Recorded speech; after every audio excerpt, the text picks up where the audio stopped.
Sallallahu Alaihi Wasallam. Dan dengan segala risiko kita melaksanakan manasik Rasulullah ini karena kita tidak sepenuhnya tuntunan dari pemerintah, sehingga jelas kita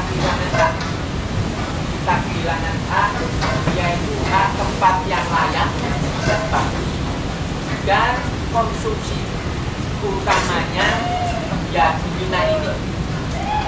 Saat ini kita alhamdulillah karena masih hari pertama, dan ini menempati saudara-saudara kita yang hari ini atau besok lanjut berangkat ke Arafah itu. Jadi tidak seperti kita. Ini dengan segala risiko, nanti hari kedua yaitu tanggal 11 Zulhijjah kita kemungkinan tidak seenak ini. Ya. Jadi segala risiko dalam rangka untuk mengikuti juga Rasulullah Muhammad SAW. Kenapa?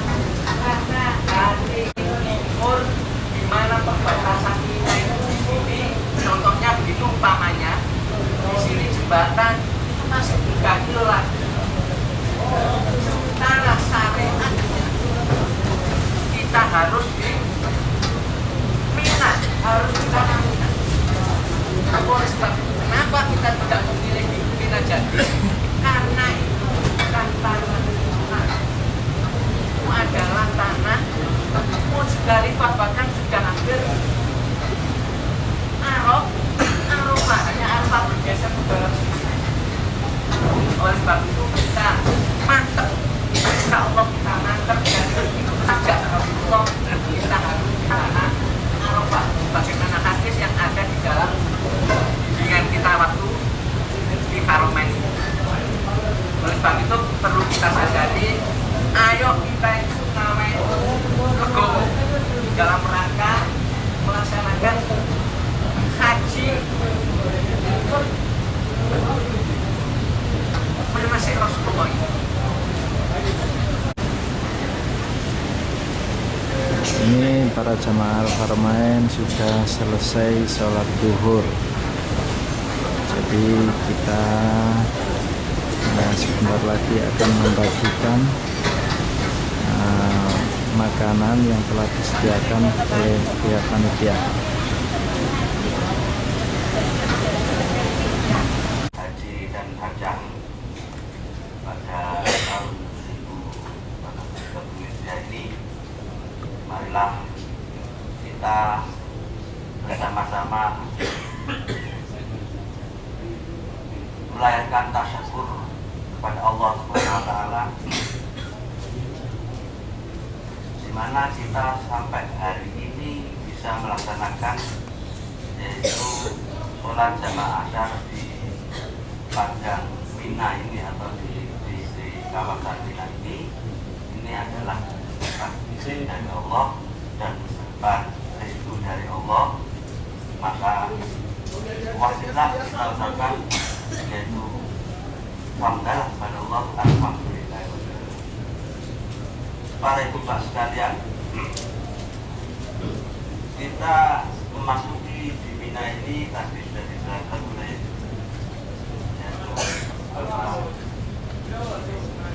Pak Arman, yaitu kita melaksanakan tanasul atau dikatakan Hujatul Rasul. Maka itu mengikuti yaitu manasik atau ibadah Rasul. Bagaimana kita sholat? Yaitu ada bagaimana itu yang perlu sama itu. Saya akan membuka sedikit atau satu mungkin seraya, yaitu di dalam Al-Imran 134.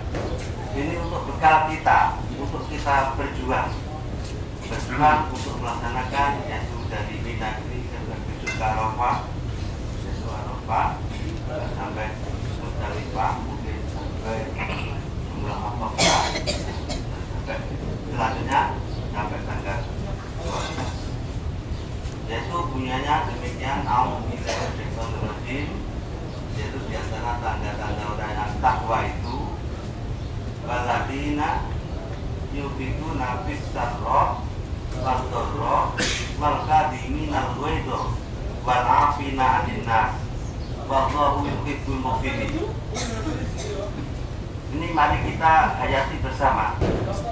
Tanda-tanda orang yang takwa itu adalah yaitu orang yang mau menginfakkan bisarro wadorro pada waktu kita lapang ataupun pada waktu kita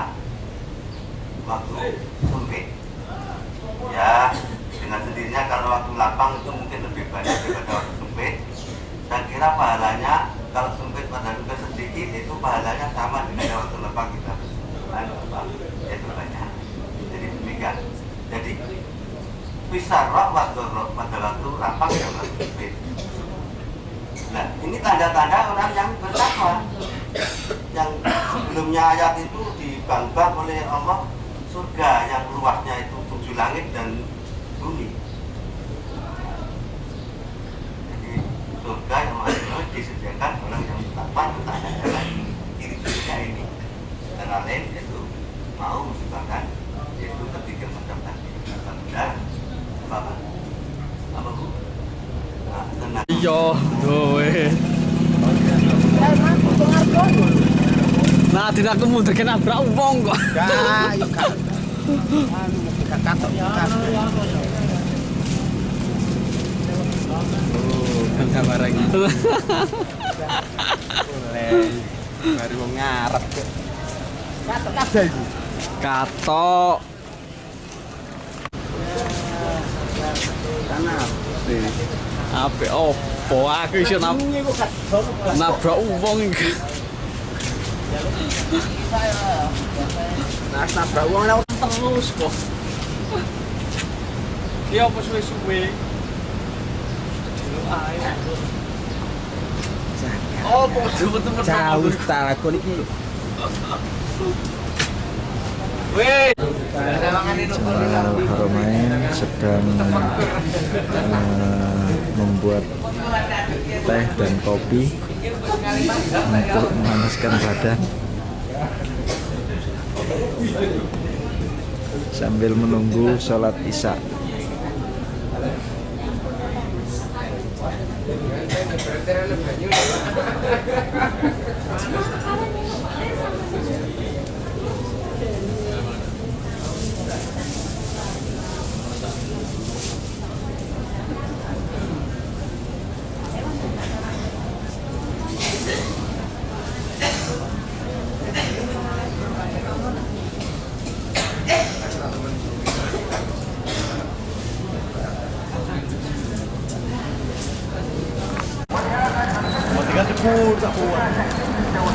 الذي يعني لا يعبد بحق الا الله. واعلموا يا اخواني وهذه بشاره ان من حقق التوحيد iki lu menang ngono. Boleh. من غير حساب ولا عذاب. وانه ندعو لهذا اذا حقق التوحيد فان الله سوف Jamaah lagi mau jalan-jalan di Mina setelah sholat isya. احد مسلم ما يريد ان يدخل الجنه بلا حساب ولا عذاب وما يريد ان يحقق Inilah keadaan Mina pada malam hari tanggal 8. Jadi masih sepi, belum. Ini adalah oh, ini nanggone terowongan Muaisim. Terowongan Muaisim.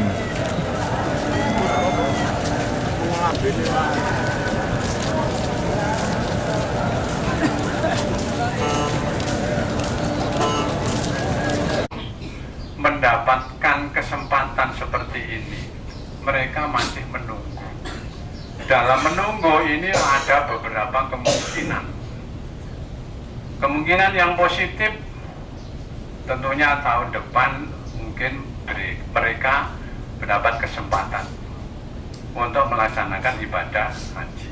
Sedangkan kemungkinan yang tidak diinginkan bisa terjadi orang tersebut terpaksa tidak dapat memenuhi panggilan Allah Subhanahu wa Ta'ala sebagai tamunya. Oleh karena itu, kini kita harus 30 Hijriah ini dapat melaksanakan bersama-sama ibadah haji. Mudah-mudahan dalam pelaksanaan ibadah haji yang kita laksanakan ini mendapatkan kesempurnaan yang akhirnya kita sekalian menjadi orang-orang dengan predikat haji mabrur. Bapak-bapak, ibu-ibu dan saudara-saudara jamaah haji rahimakumullah. Tentunya kita sekalian sama memaklumi orang hidup itu perlu 3 hal yang merupakan satu korelasi, satu rangkaian yang tidak terpisahkan. Pertama, orang harus mempunyai iman yang benar. Dengan imannya yang benar akan bisa melaksanakan ibadah yang benar juga apabila mereka ini mempunyai ilmu. Dengan demikian, iman gandengannya harus ilmu. Nah, ilmu ini tentunya tiap-tiap orang tidak sama kualitasnya, tergantung dari niat dan keinginan mereka untuk memiliki atau mendalami ilmu tersebut. Kalau memang sungguh-sungguh, maka insya Allah walaupun usianya muda, ilmunya luas dan mendalam. Tapi kalau tidak sungguh-sungguh, walaupun usia sudah tua, ini kadang-kadang ilmunya baru sedikit.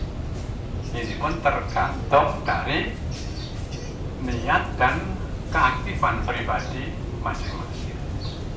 Dan selanjutnya, iman sudah kita miliki, ilmu sudah kita miliki, tanpa amal tidak akan ada faedahnya ilmu yang sudah kita miliki. Jadi kita pun dituntut amal ibadah dari waktu ke waktu harus dapat kita tingkatkan. Untuk peningkatan ini landasannya adalah iman dan ilmu. Tanpa itu orang berjalan bisa salah arah. Bapak-bapak, ibu-ibu dan saudara-saudara jamaah ya, haji rahimakumullah. Kami sebutkan jamaah haji karena Bapak sudah melaksanakan sebagian ya dari kenan.